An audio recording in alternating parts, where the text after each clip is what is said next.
शुरुआत करते हैं रिलीजियस बिलीफ से। आखिर इस्लाम की बेसिक तालीमात क्या है?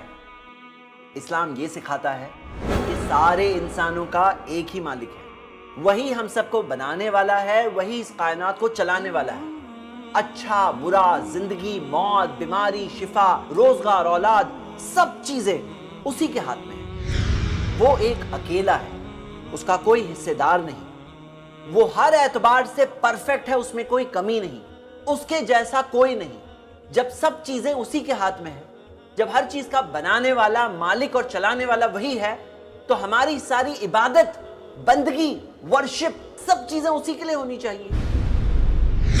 एक इंसान दूसरे इंसान की इबादत ना करे, हम क्रिएशन की वर्शिप ना करें बल्कि क्रिएटर की वर्शिप करें। हम ये मानते हैं कि ऊपर वाले ने सही रास्ता बताने के लिए प्रॉफिट्स, मैसेंजर्स, मार्गदर्शक भेजे जिन्होंने इंसानों को सही रास्ता बताया। हम सिर्फ एक मैसेंजर नहीं बल्कि सारे के सारे मैसेंजर्स पर ईमान लाते हैं, और आखिरी नबी मोहम्मद सल्लल्लाहु अलैहि वसल्लम पर भी। उन्होंने हमें जीने का तरीका सिखाया। जब दुनिया अंधेरों में थी, उन्होंने समाजी बुराइयों को दूर किया। जब बेटियों को जिंदा दफन किया जाता था, उन्होंने बेटियों की परवरिश पर जन्नत की खुशखबरी दी। जब औरतों पर जुल्म किया जाता था, उन्होंने जुल्म करने से रोका। जब औरतों के कोई फाइनेंशियल राइट्स नहीं थे, उन्होंने उन्हें प्रॉपर्टी राइट्स और फाइनेंशियल राइट्स दिलवाए। गुलामों के साथ तो जानवरों से बुरा बर्ताव किया जाता था, उन्होंने गुलामों को हुकूक दिए, गुलामों को आजादी का रास्ता दिया। दुश्मन थे लोग, एक दूसरे के साथ जंगें लड़ा करते थे, उन्होंने उन्हें भाई भाई बना दिया। शराब रोका, जुआ रोका, चोरी मत करो, धोखा मत दो, भरोसा मत तोड़ो, रिश्वत ना दो। उन्होंने इंसाफ करना सिखाया। उनका खुद का कैरेक्टर, उनकी सच्चाई, उनकी पूरी जिंदगी गवाही देती है कि वो अल्लाह के सच्चे रसूल थे। हमने उन पर ईमान लाया है, हम उनसे मोहब्बत करते हैं, उन्हें बहुत रिस्पेक्ट करते हैं। हम ये मानते हैं कि कुरान अल्लाह की किताब है, एक अनचेंज्ड बुक जिसकी हिफाजत खुद अल्लाह करता है। कुरान सारे इंसानों के लिए है, सिर्फ मुस्लिम्स के लिए नहीं। ये किताब इंसानों को अपने मालिक की तरफ दावत देती है। हर जमाने और दौर के लिए इंसानों के प्रॉब्लम्स का सल्यूशन है इस किताब में।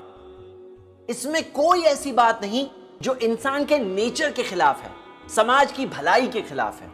इसमें यही सिखाया गया है कि सारे इंसान बराबर है, सब इंसान आदम की औलाद है, इस तरह से दूर दूर के रिश्तेदार हैं। इसमें सिखाया गया है अपने पड़ोसी के साथ अच्छा सलूक करो, चाहे वो किसी भी मजहब का क्यों ना हो।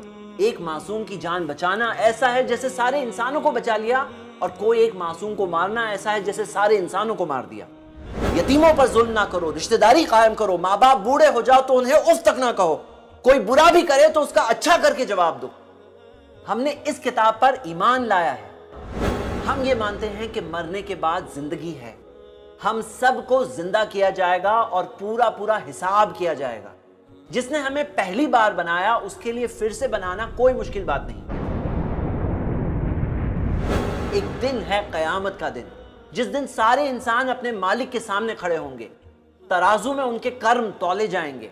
जहां अच्छे कर्म ज्यादा निकले तो जन्नत मिलेगी, जहां रियल खुशी है, और अगर बुरे कर्म ज्यादा निकले तो जहन्नम की आग, जहां जो किए उसी की सजा मिलेगी। कोई हमें देख रहा है या नहीं देख रहा है, ऊपर वाला हमें देख रहा है और हमारा हिसाब तैयार हो रहा है। और कयामत के दिन चाहे अल्लाह का हक हो या बंदों का हक हो, एक दूसरे पर पूरा पूरा इंसाफ किया जाएगा। आप खुद बताओ, जो दीन ये सिखाता है वो कैसे किसी का बुरा सिखाएगा? इबादत में हम ये मानते हैं कि दिन में 5 वक्त नमाज पढ़ना है। जो शख्स सच्चे दिल से अपने सर को अपने मालिक के आगे झुका दे, उसमें घमंड नहीं हो सकता, वो लोगों के साथ बुरा नहीं कर सकता। उसकी नमाज उसे रोकेगी बुराइयों से, उसकी नमाज उसे रोकेगी बेहयाइयों से। जब कंधे से कंधा मिलाकर लोग खड़े हो जाते हैं तो उनके बीच कोई ऊंच नीच नहीं रहती। हम ये मानते हैं कि जिसके पास पैसा है उसे अपने माल का 2.5% ज़कात के तौर पर गरीबों को हर साल देना है। हम ये मानते हैं कि साल में एक महीना ऐसा है जिसमें हमें पूरा दिन रोजा रखना है, ताकि जिस चीज से गरीब लोग रोज गुजरते हैं उस चीज से एक बार जब एक महीना एक इंसान गुजरेगा वो उनके उस दर्द को खुद महसूस कर सकता है। हम ये मानते हैं कि जिसके पास पैसा है उसे हज करने तो जाना चाहिए, जहां सारे इंसान चाहे अमीर हो या गरीब हो, बादशाह हो या फकीर हो, वही लिबास में होंगे। اور وہ اسی کعبے کا طواف کریں گے. اس گھر کے رب کی عبادت کرو, یہ بات انہیں سکھائی جاتی ہے. آپ خود بتاؤ کہ جو مذہب یہ ساری تعلیمات دیتا ہے, کیا وہ مذہب کسی پر بھی ظلم یا ناانصافی کرنا سکھا سکتا ہے؟